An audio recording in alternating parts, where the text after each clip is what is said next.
우리 성도들이 신앙생활하면서 늘 그런 갈등을 합니다. 나는 하나님의 뜻대로 살기를 결단했는데 왜 또 넘어지는 것일까? 또 우리 죄를 짓는 것일까? 그런 고민, 우리 자신이 가려고 하는 믿음의 이상과 오늘 자신의 현실 사이에 괴리감이 늘 발생합니다. 그것이 우리 마음속에 한 번만 있으면 좋겠지만 사실 신앙생활 속에 떠나지 않는 마음의 갈등이기도 한 것이죠. 여러분이 잘 아시는 책, 우리 지킬 박사와 하이드라고 하는 책이 있죠. 로버트 루이스 스티븐스라고 하는 스코틀랜드의 소설가가 쓴 책입니다.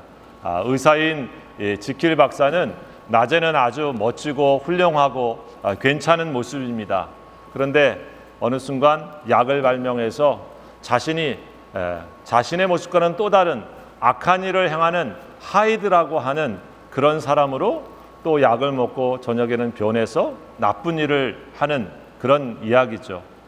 여러분, 시간이 갈수록 좋은 지킬 박사가 남아있는 게 아니고 점점 시간이 갈수록 나쁜 하이드라고는 자신 안에 또 다른 잘못된 자아 같은 다른 모습이 자기를 점점 잠식해 오고 점령하는 것을 깨닫게 되었습니다.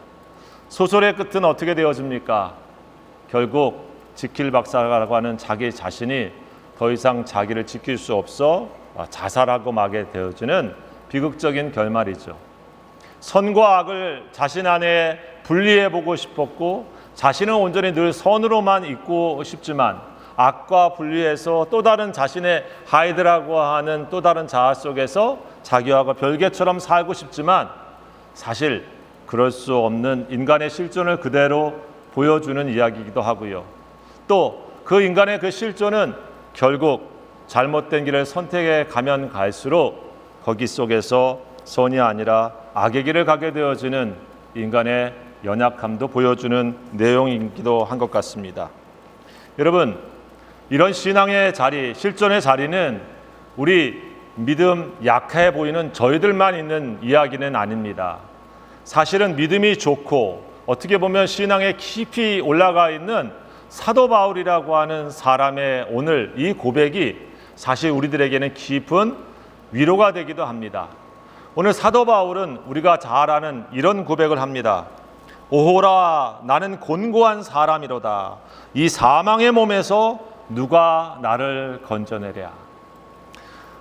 그는 오늘 이 로마서 7장 18절과 19절에 보면 이런 얘기를 합니다. 내가 원하는 바 선은 행하지 아니하고 도리어 원하지 아니하는 바 악을 행한다 라고 얘기했습니다.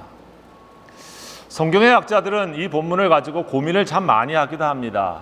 왜냐하면 사도 바울과 같은 이런 훌륭한 신앙의 인격을 가진 사람이 이런 갈등을 할 수 있는가라고 사실 자문하기도 합니다.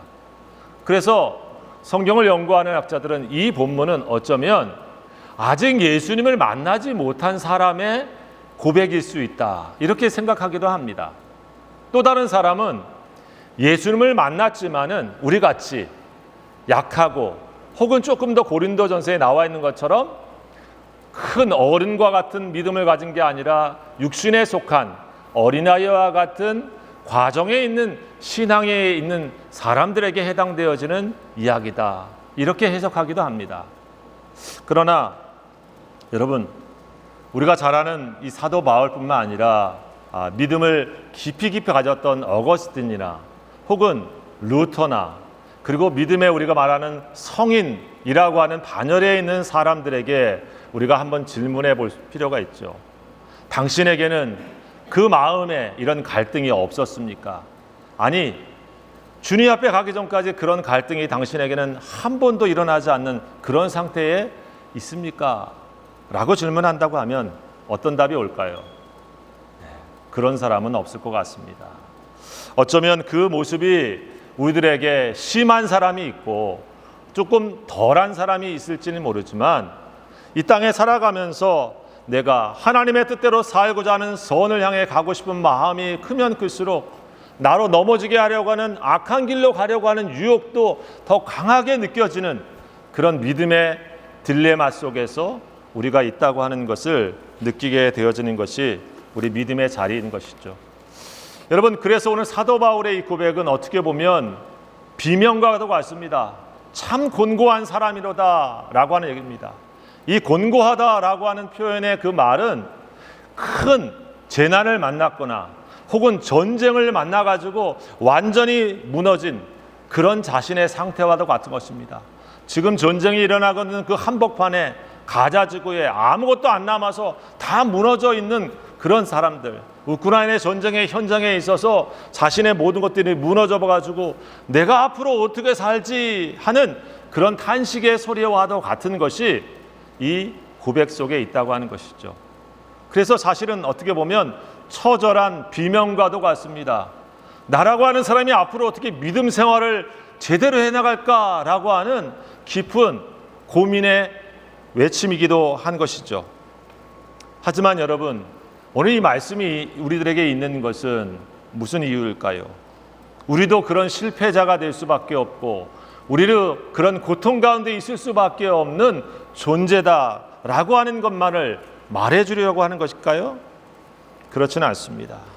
어쩌면 믿음의 고장이라고 하는 하나님의 뜻을 살려고 하는 사람일 때 이런 치열한 몸부림이 있는 그 자리, 하나님을 향한 발걸음이 더 깊어지는 그 자리 속에 우리에게는 이런 영적인 전쟁의 자리가 피할 수 없다고 하는 것을 말해주고 있다고 하는 것입니다.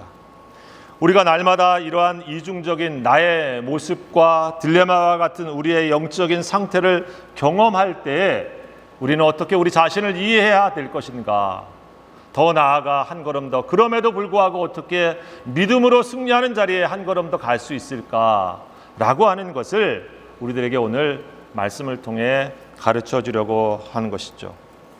여러분, 그런 길은 어떻게 갈 수 있을까? 우리가 알아야 될 첫 번째 사실은 우리의 영적인 눈이 띄어지고 하나님께 가까이 가면 갈수록 사실은 죄의 깊이는 더 깊어진다라고 말할 수 있습니다. 더 선명해진다라고 말할 수 있는 것입니다. 우리는 예수님을 믿고 하나님을 알면 알수록 우리 눈에 세상의 화려함이 눈에 띄는 것이 아니라 세상이 하나님과 대적하여 죄악 가운데 있다는 것이 더 많이 선명하게 들어옵니다. 인간이 하나님을 떠나서 있는 자리가 더 비참하게 느껴지는 것입니다. 뿐만 아니라 이 세상에 살고 있는 내 믿음의 실존의 내 모습이 하나님께 볼 때는 더 하나님 앞에 죄의 실존의 자리에 있구나라고 하는 것, 그것을 더 깊이 만나게 된다라고 하는 것입니다. 여러분, 그래서 우리가 잘 아는 존 칼빈이 그런 얘기를 하지 않았습니까? 우리가 하나님의 빛 앞에 서기까지는 사람들은 자신이 의롭고 흠없고 깨끗한 줄 착각하며 지내게 된다라고 했습니다. 주님을 만나면 만날수록 그 빛이 우리에게 강하게 우리 가까이 있으면 있을수록 우리에게 드러나는 것은 무엇입니까? 우리의 밝지 않음, 우리의 연약함, 우리의 깨어짐, 우리의 온전치 못함, 우리의 비참함, 그것이 더 선명하게 보인다라고 하는 것입니다. 여러분, 카메라를 요즘 다 갖고 계실 텐데 어떻습니까? 옛날에는 좀 좋지 않은 카메라라 멀리 있는 거 뿌옇게 잘 안 보였습니다. 근데 요즘 워낙 성능이 좋아가지고 여러분 갖고 계신 핸드폰 가지고 멀리 있는 거 찍어보면 어떻습니까? 아주 우리 여성분들의 여기 옆에 붙은 티까지 그냥 잘 보일 정도로 선명해졌어요. 왜 그렇습니까? 렌즈가 발달할수록 더 선명해지는 것과 같은 거죠. 우리가 하나님을 더 가까이 하면 할수록 하나님이 분명히 더 보이면서 동시에 사실은 우리 하나님을 떠난 인간의 모습, 내 안에 있는 하나님이 안 계시면 우리를 어둠 가운데 만드는 죄의 모습들이 더 선명하게 세상에 보여지는 것입니다. 여러분, 그래서 유명한 찰스 스펄전은 한 농부와 이런 대화를 나눴습니다. 멋지게 보이고 아무 잔디에 아무 잡티가 없고 잡초가 없는 그런 밭을 보여주면서 이 밭이 얼마나 이렇게 멋있습니까? 라고 얘기할 때 농부에게 그 속을 한번 파보십시오 라고 합니다. 겉으로는 너무 잘 가꾸어져 있고 경작되어 있는 밭이지만 속을 파면 뭐가 나옵니까? 거기에 벌레도 나오고 또 보이지 않았던 잡초도 나왔던 것이죠. 여러분, 우리 마음이 사실 그렇습니다. 다른 사람 보기에는 괜찮아 보이고 이만한 인격과 삶의 모습을 갖췄구나 하는 모습이지만 사실 하나님의 말씀과 은혜의 빛으로 우리의 심령을 깊이 살펴보게 되어지면 하나님의 구원이 없이는 설 수 없는 우리 자신의 죄성과 우리 자신의 모습이 그대로 드러납니다. 깊은 곳에 꽈리를 틀고 있는 나만의 이기심과 나만의 탐욕과 나만의 욕망과 교만이 저 깊은 뿌리 가운데 있다고 하는 것을 사실 부인할 수가 없는 것이죠. 여러분, 그래서 바울은 사실 주님을 만나면 만날수록 자신이 내가 죄인 중에 괴수구나 라고 하는 고백을 하게 된 이유가 거기에 있는 것입니다. 하나님의 거룩한 빛을 만나면 만날수록 그 앞에 서면 설수록 자신의 존재의 그 모습을 그대로 내려놓을 수밖에 없는 것입니다. 오늘 그래서 이 말씀을 하고 있어요. 내 안에는 하나님을 따라가려고 하는 하나님의 법을 하려고 하는 내 자신과 그러나 하나님의 법과는 다르게 다른 길로 나를 죄의 노예로 계속 끌어가려고 하는 죄의 법이 내 안에 싸우고 있구나, 전쟁이 일어나고 있구나 라고 하는 고백을 하고 있다고 하는 것입니다. 여러분, 우리 지체 속에는 바로 하나님을 따르고자 하는 마음의 법과 또 죄의 노예로 살게 하는 죄의 법이 계속해서 싸우고 있다라고 하는 것입니다. 여기에서 우리가 자유할 수 있으면 참 좋겠는데 사실 그 싸움의 자리를 아무것 없는 사람처럼 살 수 있는 사람은 없을 것입니다. C.S. 루이스가 얘기한 것처럼 어쩌면 우리가 그리스도인이 된다고 하는 것은 죄에서 면제되는 것이 아니라 죄로부터의 싸움을 시작하는 것을 의미한다라고 하는 얘기를 했습니다. 우리 믿음의 삶에서 하나님과 대적되게 되어지는 그러한 영적인 싸움의 자리에 우리가 시작되어진다라고 하는 얘기일 것입니다. 치열한 영적인 갈등이 그래서 있다고 하는 것은 다른 의미로 말하면 살아있다고 하는 것입니다. 우리의 마음이 깨어 있다고 하는 또 다른 증거이기도 합니다. 하나님을 따르고자 하는 마음이 있기 때문에 그렇지 못한 또 다른 내 자신과 싸우는 것 아니겠습니까? 그런 의미에서 오늘 주님 앞에서 고백하고 있는 바울의 이야기는 하나님 앞에서 다시금 내가 주님을 찾고 있습니다 라고 하는 영적인 살아있음의 소리인 것이죠. 여러분, 그래서 우리가 알아야 될 두 번째 사실은 우리가 하나님 앞에 나아갈수록 죄를 깨닫게 되어지는 것 자체도 은혜라고 하는 사실입니다. 여러분, 죄를 깊이 알게 되어지고 하나님께서 원하지 않는 비참함을 우리가 보면 볼수록 그로 말미암아 절망의 자리에 서는 것이 끝이 아니라 그 자체를 보게 하시는 것이 은혜입니다. 왜 그렇습니까? 오늘 25절의 말씀처럼 예수님 앞으로 우리를 계속해서 이끌게 되는 은혜가 있기 때문에 그런 것입니다. 사도 바울은 이렇게 말합니다. 오호라, 나는 곤고한 사람이다. 이 사망의 몸에서 누가 나를 건져낼 것이냐.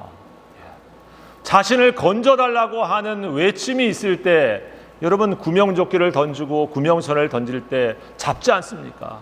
내가 수용할 수 있고 내가 갈 수 있다고 하는 사람에게 여러분 뭔가 필요한 걸 던져보십시오. 그렇게 필요하게 생각하지 않지 않습니까? 바울의 고백은 무엇입니까? 누가 나를 건져낼 것인가? 누가 나를 구원의 길로 이끌 것인가? 이 고백이 있는 것입니다. 이 절망 끝에 터져 나오는 이 탄식은 사실은 기도와도 같은 것입니다. 하나님, 누가 나를 구원할 수 있습니까? 라고 하는 매일매일의 고백인 것이죠. 여러분, 이 고백 속에 무슨 뜻이 있습니까? 나에게는 구원이 없습니다. 나에게는 능력이 없습니다. 나에게는 하나님의 뜻대로만 살 수 있는 힘이 없습니다. 하나님, 나를 붙잡아 주십시오 라고 하는 고백이 있는 것입니다. 오스기니스가 얘기한 것처럼 우리의 모든 힘, 우리가 우리를 구원할 수 있다고 하는 힘을 비로소 내려놓을 때 그 속에서 바로 그 지점에서 하나님의 구원은 새롭게 시작되어진다라고 얘기했습니다. 여러분, 그 고백이 오늘 25절의 고백이죠. 우리가 함께 25절을 같이 한번 읽어보겠습니다. 여러분, 성경 마지막 절입니다. 같이 읽습니다. 우리 주 예수 그리스도로 말미암아 하나님께 감사하리로다. 그런즉 내 자신이 마음으로는 하나님의 법을, 육신으로는 죄의 법을 섬기노라. 아멘. 여러분, 바울은 비탄한 탄식을 하면서 갑자기 25절에 그러므로 감사한다 그랬습니다. 참, 조금 전에 통곡하고 울던 사람이 갑자기 땡큐 하고 있습니다. 뭔 일이 일어난 겁니까? 거기에 딱 한 구절이 나와 있죠. 우리 주 예수 그리스도로 말미암아라고 하는 것입니다. 자기의 현실 때문에 감사하고 있다라고 하는 얘기가 아니고, 내 현실을 그대로 하나님 앞에 내려놓지만 우리 주 예수 그리스도로 말미암아 하나님께 감사한다. 여러분, 누가 나를 건져낼 수 있느냐라고 하는 고백 속에 그 답을 하고 있는 것입니다. 누가 자신을 건져냅니까? 예수 그리스도가 나를 건져내시는 분이시구나 라고 하는 고백입니다. 그래서 우리가 우리의 비참함을 깨닫는 것 자체도 은혜인 이유가 여기에 있는 것입니다.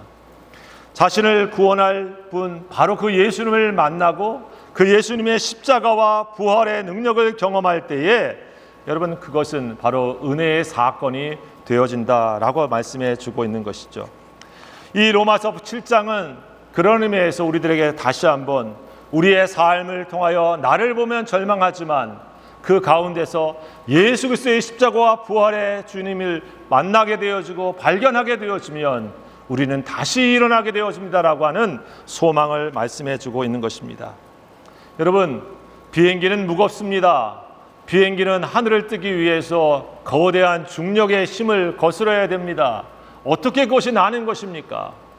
그 중력의 힘을 거스리는 그 떠오르는 힘, 양력이 있는 것이죠. 붕 뜨게 하는 강한 힘이 있을 때 이 세상에 끌어내리는 강한 중력의 힘을 거스리고 하늘로 올라가는 것입니다. 바로 그것이 어디에 있습니까? 예수님 안에 있습니다. 예수님께서 우리와 함께 해 주실 때에 나는 항복합니다 라고 하는 비탄의 소리를 하지만, 예수님을 바라보면서 내 안에 예수 십자가 앞에 저는 더 가까이 갑니다 라고 하는 고백을 사도 바울이 하고 있다고 믿습니다. 여러분, 신앙은 날마다 우리가 그런 의미에서 예수 그리스도의 은혜 앞에, 주님의 십자가 앞에 가까이 가는 믿음의 순례입니다. 내 자신의 삶의 발걸음이 한 걸음 한 걸음 갈 때마다 더 깊이 주님과 가까이 가는 것, 그 십자가와 부활의 능력을 의지하여 가는 것, 그것이 우리 믿음의 길이라고 사도 바울이 말해주고 있습니다. 바울은 계속해서 사실 이제 앞으로 얘기할 8장의 얘기를 말하고 있습니다. 내 안에 죄의 법이 나를 죽이려고 하지만 하나님의 법을 따라가려고는 나에게 또 다른 역사가 있다고 말합니다. 그것은 바로 생명의 성령의 법이다 말합니다. 생명 가운데 살 수 있도록 나를 다스려주는, 성령이 나를 다스려주시는 삶에 우리가 있을 때만이 우리는 바로 그 가운데서 날마다 주님의 사람으로 살 수 있다라고 말씀해주고 있는 것이죠. 여러분, 주님을 따라가는 매일의 삶은 단순한 감정이 아닙니다. 어떤 의미로 보면 그것은 매일매일의 삶의 순종이고 의지적인 결단인 것이죠. 처음 얘기했었던 우리 지킬 박사와 하이드라고 하는 책에서 그런 생각을 해봅니다. 여러분, 어쩔 수 없이 하이드가 되는 게 아닙니다. 그는 자신이 선택하면서 약을 먹고 그 길을 가는 것이죠. 여러분, 주님을 따라가는 길에도 중요한 한 가지 사실이 있습니다. 죄의 법이 나를 사로잡는 것 같지만 우리가 해야 되는 믿음의 선택과 결단이 우리의 삶을 바꿔간다고 하는 것입니다.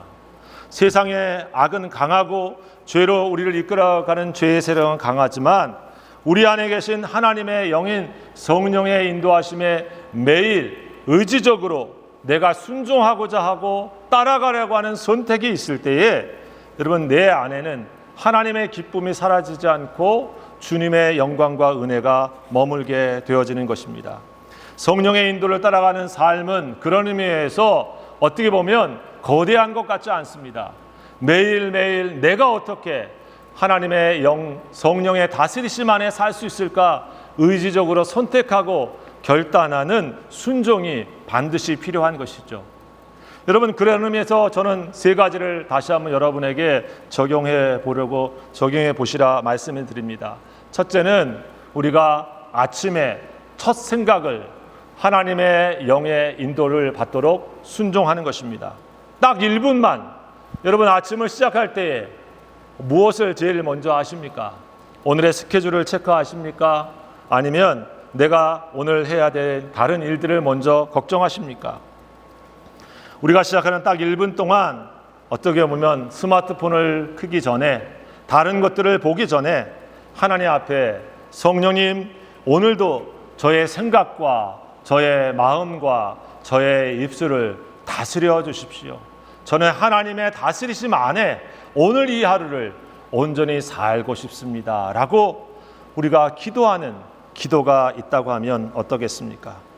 우리의 삶의 첫 시간을 바로 그 1분을 다른 것에 내주지 마시고 우리 하나님께 맡겨드리는 순종이 있을 때 여러분, 우리는 죄의 법이 아니라 하나님의 법을 따라가는 믿음의 선택을 하는 것입니다. 둘째로는 생각의 브레이크를 해보는 것입니다. 여러분, 우리가 좋은 생각은 브레이크가 사실 크게 필요 없습니다. 그러나 저와 여러분이 경험하듯 우리에게는 분노도 있고 혈기도 있고 순간순간 떠오르는 미움의 마음도 있습니다. 그러나 그 생각에 무엇이 필요합니까?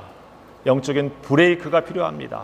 아무리 좋은 차들에도 브레이크가 고장나게 되어지면 반드시 사고가 나지 않습니까? 믿음도 마찬가지입니다. 우리의 마음속에 우리가 신앙생활 오래 했어도 나도 모르게 나오는 혈기가 있고 나도 모르게 미움의 말이 터져 나올 때가 있고 나도 모르게 다른 사람을 향해서 상처 주는 그런 생각과 마음이 나를 지배할 때도 있습니다. 그때 그렇지 하고 즉시 거기에 맞장구를 치지 마시고 속으로 다시 한번 그 생각에 브레이크를 거시고 그 브레이크에 예수님, 제가 어떻게 이 생각과 이 감정을 표현하고 다스리시는 것이 하나님이 기뻐하시는 것입니까?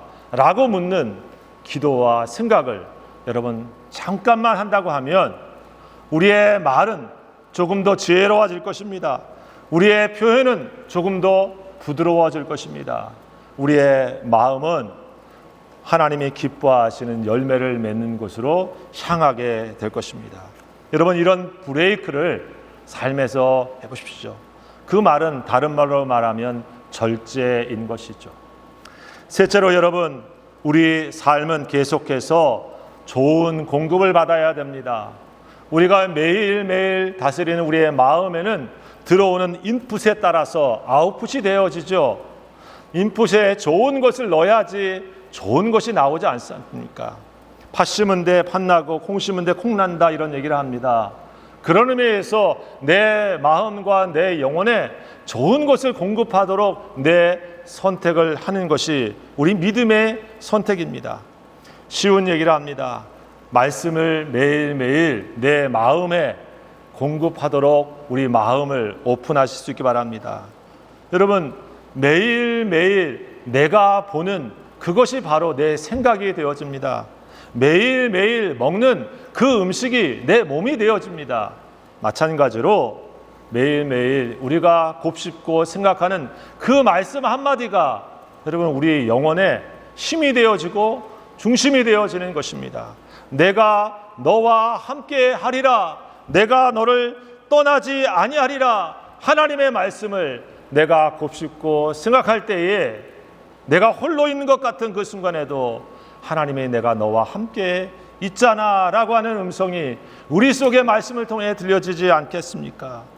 두려워 말라, 놀라지 말라, 내가 너와 함께함이라 말씀 있을 때 삶의 큰 두려움이 우리를 엄습해 올 때도 주님이 여기 계시지 하면서 그 엄청난 파도 같은 홍해 앞에서도 하나님께서 예비하신 마른 땅이 있을 것이라고 하는 믿음의 비전을 우리는 볼 수 있지 않겠습니까? 무엇이 그것을 만들어냅니까? 하나님의 말씀을 내가 오늘 먹는 사람으로 살아가는 것이죠. 그것을 내가 우선해 두는 사람으로 살아가는 것이라 믿습니다. 여러분, 바울은 이런 탄식을 했습니다. 오늘. 그러나 그 전쟁에서 결코 지지 않았습니다. 왜냐하면 바로 예수 그리스도의 십자가 앞에 날마다 자신을 세우며 성령님이 자신의 매일매일 매 순간을 다스려 주시는 삶으로 자신을 믿음으로 의지적으로 순종하며 따라갔기 때문이라고 믿습니다. 영적인 전쟁은 그런 의미에서 날마다 예수님에게 나를 맡기는 믿음의 싸움입니다. 날마다 성령님이 내 삶을 다스려 주시는 삶으로 내가 살아가고자 하는 순종의 길인 것입니다. 우리 사랑하는 귀한 성도 여러분, 저와 여러분들이 오늘 이 바울이 걸어갔던 믿음의 길을 다시 한번 깊이 묵상하면서 우리와 저와 여러분에게 주신 삶의 자리에서 매일매일 하나님의 법을 따라가는 삶의 모습으로 우리의 믿음의 길을 걸어가는 믿음의 승리자들 다 되시기를 우리 주님의 이름으로 축원합니다.